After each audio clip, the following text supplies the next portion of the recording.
Hola a todos y bienvenidos a Normalicemos la Terapia con Catalina Gómez. El día de hoy vamos a hablar sobre el autocuidado en niños y adolescentes. Para eso, si todavía no han visto nuestro video general en el que hablamos del autocuidado, de sus beneficios, de qué es, de qué actividades conlleva, aquí les dejo el link para que puedan verlo, para que puedan consolidar un poquito más de información. Entonces, para hablar el día de hoy, necesitamos clarificar dos conceptos de los que voy a hablar a lo largo del video. El primero, etapas evolutivas. ¿Qué es una etapa evolutiva? Una etapa evolutiva es básicamente todo ese proceso de desarrollo a nivel cognitivo, emocional, físico, biológico, social, intelectual que tenemos como niños, adolescentes, adultos. Segundo concepto, edad cronológica. La edad cronológica es básicamente desde el tiempo en que nacimos, cuántos meses, años hemos tenido de vida.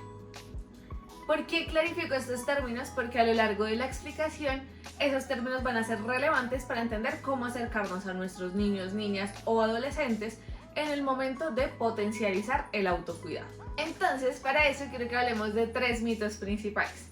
El primero, creer que todo el proceso de autocuidado en los niños va a empezar únicamente cuando ellos ya adquieran un proceso de independencia. Por ejemplo, 13 años, 11 años, cuando ya empieza la preadolescencia. Eso es completamente erróneo. ¿Por qué? Porque desde pequeños los niños comienzan a relacionarse con el mundo y el favorecerles y potencializarles esa independencia también facilita en que actividades como lo es el autocuidado, la autoestima, la empatía, ellos se sientan mucho más autónomos y sepan reconocer sus necesidades. Segundo, los papás son los que saben cómo el niño tiene que cuidarse. Sí, por supuesto, los papás son los primeros cuidadores primarios o en caso de que sean otros cuidadores primarios. Por supuesto, y es un factor fundamental que nosotros como cuidadores sepamos cuáles son las necesidades de ese niño. Pero a medida que el niño se va relacionando con el mundo, se va relacionando con nuevos amigos, va teniendo relaciones de pareja, va relacionándose con otras personas en el colegio, va viendo las cosas que le gustan, las que no les gustan, va reconociendo también sus necesidades. Y como hablábamos en el video anterior, en el autocuidado es primordial que reconozcamos esas cosas que a mí como Catalina hace sentir bien, ya que puede ser completamente diferente. Y el tercero, los niños no saben lo que quieren sino hasta que se convierten adultos. Ese también es un mito completamente enorme. Por supuesto, nosotros como cuidadores, como familiares, estamos en la tarea de poderlos guiar, de poderlos acompañar a que tomen decisiones que no los pongan en riesgo, que por supuesto defiendan su integridad, respeto, límites y necesidades. Pero sí es cierto que los niños y adolescentes saben las cosas que quieren, saben las cosas que necesitan, y nosotros como padres, abuelos, hermanos, tíos, podemos ser un mecanismo para ayudarles a que ellos lo puedan identificar y sepan las formas constructivas y funcionales de alcanzar. Entonces, ahora sí, ya teniendo en cuenta esos tres mitos que quiero que hoy los rompamos, nos desliguemos completamente de ellos, vamos a hablar un poquito de esas etapas evolutivas. Básicamente, ¿en qué cosas empiezan a cambiar? En su desarrollo motor. Desde pequeños tal vez necesitan mucho más apoyo por parte de nosotros, tal vez necesitan mucho más ayuda para vestirse, para bañarse, para lavarse los dientes, para amarrarse los zapatos. Mientras que a medida que ya van creciendo, aproximadamente 5 años, a nivel motor ya tienen mucha más independencia, ya se pueden lavar los dientes solos, ya empiezan a fortalecer mucho más la motricidad gruesa. ¿Eso qué significa? Que ellos ya pueden hacer actividades por sí solos. Ya a medida que van creciendo, el niño se vuelve a un punto mucho más independiente, al punto que ya en preadolescencia, adolescencia, por supuesto, se bañan solos, se visten solos, pueden comer solos. Hay otro cambio fundamental a nivel cognitivo. Básicamente, ¿eso qué significa? Todos nuestros pensamientos, nuestro proceso de inteligencia, de lenguaje, de memoria, y eso que conlleva que a medida que vamos creciendo, ya nos es más fácil expresar nuestras ideas, nos es más fácil entender también lo que nos dicen las otras personas, manifestar lo que sentimos, darle nombre a las cosas que vemos, que sentimos, que escuchamos. Y otra cosa muy importante a nivel social. Porque es muy importante que lo tengamos en cuenta en este aspecto del autocuidado, porque Cuando el niño está mucho más pequeño, por supuesto que no puede hacer todas las actividades solo, su entorno social pasa a ser su familia, sus cuidadores, sus abuelos, sus tíos, sus hermanos, las personas con las que más comparte. Pero a medida que se va desarrollando con el mundo, que se va desenvolviendo, que tiene más amigos, empieza una etapa en la que ellos se empiezan a concentrar también en esas amistades. Y el entorno social pasa a tener una importancia muy significativa. Que cuando más se ve es cuando ya entran en su preadolescencia y su adolescencia, cuando ellos ya empiezan a cuestionar tal vez esas reglas que les ponían en la casa, o empiezan a hacer comparativas de unas familias con otras familias, de la situación de sus amigos con la situación de ellos. Empiezan a hacer mucho más reconocimiento de ellos en un mundo ajeno a su familia. Acá empieza a ser un reto mucho más difícil para nosotros como cuidadores, porque generalmente genera cierto distanciamiento, ya que el niño empieza a generar mucha más independencia en decisiones, en actividades motoras, en lenguaje, en pensamiento, ya empieza tal vez a cuestionarnos cosas, o ya empieza a hacer las cosas por sí solo, ya no nos necesita tanto, y ahí es cuando ya empieza, digamos que, a evolucionar mucho más también a nivel social, por supuesto motor y también cognitivo. ¿Por qué es importante esto? Porque a medida que nosotros nos relacionamos con nuestros niños, es importante que tengamos presente en qué etapa evolutiva están. Vamos a tenerlo en cuenta con 3 factores.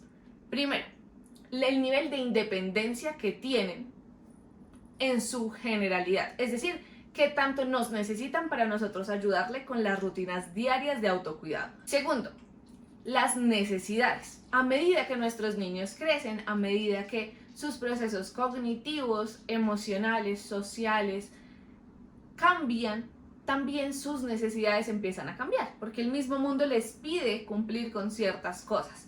Lo tercero, esa red que tienen de apoyo. ¿Por qué? Porque a medida que el niño evoluciona, por supuesto nosotros no vamos a ser la primera red de apoyo, y es importante saber cómo podemos seguir siendo una red fundamental de apoyo, entendiendo las 2 primeras variables: la independencia que el niño necesita y por supuesto las necesidades que tiene en ese momento puntual de su vida. Entonces, ¿cuáles son las 3 formas puntuales que nosotros podemos acercarnos para apoyar a nuestros niños a que desde pequeños hasta su adolescencia sepan trabajar en su autocuidado? Primero, la imitación. La imitación básicamente, ¿qué es? Es que los niños aprendan por vernos hacer esas cosas.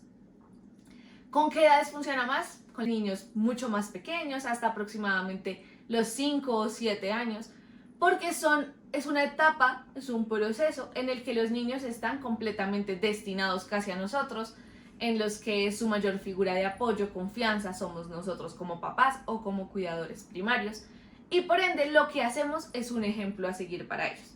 Es decir, si mis hijos me ven todas las mañanas que yo me levanto, hago un poquito de ejercicio, que como bien, que tomo agua, que me lavo los dientes después de comer, ellos van a ir entendiendo, van a ir haciendo asociaciones que esas cosas son necesarias, que esas cosas hacen parte de una rutina.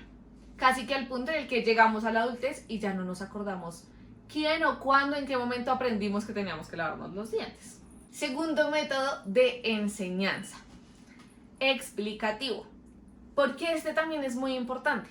Porque, como hablábamos ahorita, a medida que los niños van creciendo, su nivel cognitivo también va creciendo y ellos se empiezan a volver más críticos, empiezan a cuestionarnos de: mami, ¿por qué haces esto? Mami, ¿por qué tal cosa? ¿Por qué esta otra? ¿Por qué esto funciona así? ¿Por qué esto funciona así? Y es importante que nosotros se los expliquemos. ¿A qué me refiero con explicarles? Y esto quiero que lo tengan muy muy presente porque es un factor fundamental. Y es que según la etapa evolutiva de nuestros niños, su lenguaje es diferente al nuestro. ¿Eso qué significa? Que la forma correcta de hablarles es con los nombres correctos de las partes del cuerpo, de los implementos que tienen que utilizar, preferiblemente no usar metáforas con un niño de 4 años, o no usar sarcasmo con un niño de 5 años, porque su lenguaje, al ser un poco más concreto a estas edades, va a ser que ellos entiendan tal como nosotros se los estamos diciendo. Si, por ejemplo, el niño nos dice: mamá, ¿me tengo que lavar los dientes después de comer? No, pues entonces si no quiere no se los lave. pero lo que queremos manifestarles es que si se los tiene que lavar, mejor digámosle, sí, amor, te los tienes que lavar, porque lavarte los dientes después de comer ayuda a que tengas una salud dental adecuada. Explicarle al niño a sus palabras, el lenguaje que ellos ya manejan, ayuda a que ellos entiendan la importancia de eso. Lo pueden hacer explicándoles directamente cuando ellos hacen la actividad o explicándoles cuando ustedes les ayudan con esa actividad. Explicarle por qué estamos haciendo ese tipo de cosas hace que el niño entienda la relevancia de lo que estamos haciendo y de lo que le estamos enseñando y le queremos transmitir. Y no solamente que lo tiene que hacer porque somos sus papás y le estamos diciendo que tiene que cumplir. Y la tercera, muy importante, explicar y mostrar. Esta funciona mucho con niños un poco ya más grandes, por ejemplo de 5 años en adelante, pero ustedes lo pueden ver según sus niños, según la motricidad que tengan, que nosotros, por ejemplo, decimos hasta un punto le explico, hasta otro punto le ayudo. Por ejemplo, nos vamos a meter a bañar, ¿sí? Te vas a meter a bañar. Si mi niño todavía no tiene la habilidad motora de desabrocharse los botones, listo, yo le digo, yo te ayudo a desabrocharte los botones, tú te vas a quitar la ropa, te doy la toalla y vas y te metes a bañar. El explicarle, pero ayudarle a que sea casi que un 50% y el otro 50% va por el niño, ayuda a que él empiece a entender que ese autocuidado no depende de sus cuidadores primarios, sino que también depende directamente de él. Eso lo podemos resumir entonces con mostrarles, explicarles de forma muy concreta, asertiva y directa. Y tercero, explicarles mientras también los ayudamos. Eso nos funciona muy bien con nuestros niños desde muy pequeñitos hasta básicamente 7, 8, 9 años incluso, dependiendo de cómo veamos nuestro vínculo con el mismo niño. Ya que pasa cuando empieza la preadolescencia y adolescencia.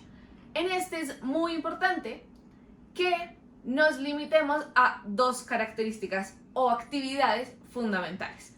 La primera, la explicación, pero con el mismo tono que les mencionaba antes, teniendo en cuenta el lenguaje y el nivel, digamos que cognitivo de nuestros hijos. ¿Por qué?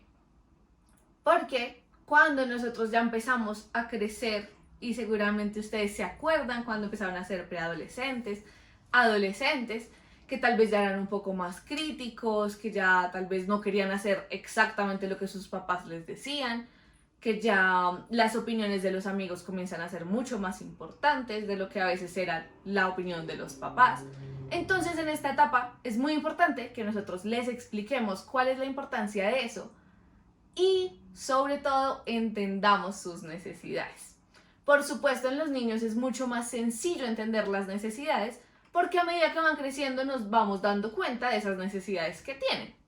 Pero cuando entra ese espectro social, que entra sobre todo fuertemente en la preadolescencia y adolescencia, para nosotros como papás es muy difícil entender que tal vez la necesidad de nuestro hijo va a ser completamente diferente a la que nosotros tenemos.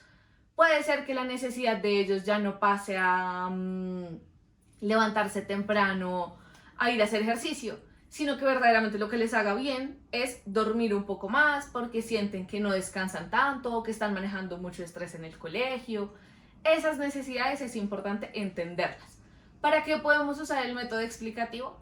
Para explicarles precisamente que esas actividades que ellos hagan debe ser porque cumple sus necesidades y porque por supuesto los hacen sentir bien. Al garantizarles eso, sin juzgarlos, sin atacarlos por las actividades que ellos deseen hacer, si por ejemplo se quieren lavar los dientes una vez más en el día, o si quieren hacer un deporte diferente al que nosotros teníamos planteados, el favorecer que ellos sean las personas que elijan y que tengan independencia casi total en esas decisiones frente a sus necesidades, permite que ellos, primero, generen mucho más independencia, pero segundo, que el vínculo de red de apoyo no se rompa de una forma radical en la adolescencia al sentir que les cuestionan sus propias necesidades o preferencias. Entonces, para hacer un leve resumen, básicamente, cosas que tenemos que tener presentes para enseñar el autocuidado en nuestros niños y adolescentes. Primero, su edad cronológica, por supuesto, porque el contexto nos va a decir en qué etapa están inmersos y qué les está pidiendo el mundo. Para eso es muy importante la edad cronológica. Segundo, su etapa evolutiva. ¿En qué momento a nivel cognitivo, emocional, social, físico están para entender las necesidades puntuales que tienen? Tercero, entender que ellos mismos pueden ir a medida que van creciendo, entender sus propias necesidades y que nosotros somos un factor de apoyo y de guía para acompañarlos a que ellos las reconozcan y sepan cómo hacerlas, cuidar y prevalecer. Y siempre teniendo muy importante el cómo cuidar ese vínculo de que la independencia y favorecer la independencia del niño es fundamental para que en el momento que ellos ya sean independientes ante nosotros como sus cuidadores, ellos sean capaces de poner límites, de entender las necesidades que tienen, de saber cuándo algo les está haciendo daño, de saber priorizar las cosas que sí les dan beneficios. Espero que esto haya sido un buen resumen para todos ustedes sobre esa importancia del autocuidado y de cómo podemos trabajarlo en nuestros niños para favorecer también, por supuesto, sus relaciones sociales, su autoestima, su trabajo personal, su tolerancia a la frustración, sus mecanismos para tolerar el estrés, y nuestro vínculo con ellos no se ve afectado por sentir que tal vez controlamos mucho o nos aislamos completamente de la situación, de cosas en las que podemos ser una gran red de apoyo.